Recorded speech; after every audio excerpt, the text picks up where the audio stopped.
Good morning, everybody.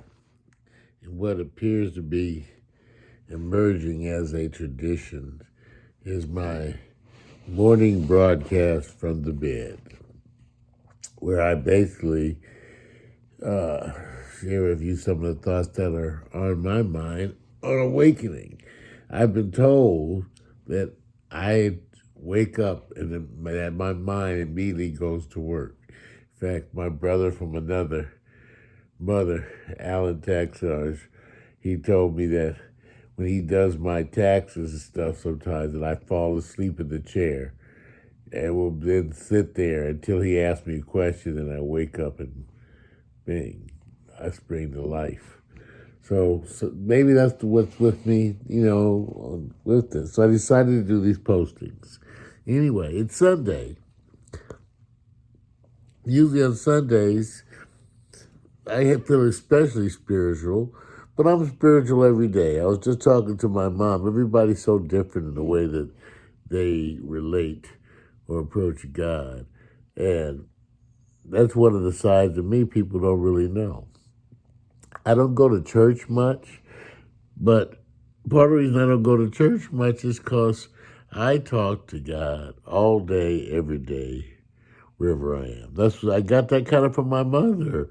We have an ongoing conversation, and so the concept of everybody does it differently. But I don't go to a place. I don't go to a position. I don't do anything. I said I talk to God all the time from wherever I am. I've spoken to God and talked to God many times from the toilet, sitting there. How many of us not? You can talk to God from wherever you are. God, to me, that's why I don't visit my father's grave. Because I feel like my father is here. He's here. He's all around me. He's not in that hole in the ground. So everybody's different with these things. Sunday you think about it. But I woke up today thinking about how we are our brother's keeper. We are. Some of us accept it, and some of us grow into the roles without really wanting to. But we are our brother's keeper. And in this pandemic, which is going to turn into the biggest financial crisis, I've already started warning people, the next Great Depression is right upon us. Great Depression Part 2. And so we're going to have to be prepared to help friends and family. Those of us who consider ourselves comfortable are not as comfortable once we realize how much family and friends are going to need us and how we're going to have to pull some of these resources. So that's what I'm thinking about today as I awaken. That we are our brother's keeper. We always have been. Kind of always will be. And the spiritual folks out there, they're just starting to really wind into what they're going to do. But a bunch of them, that's what they're doing. They're winding up. They're winding up.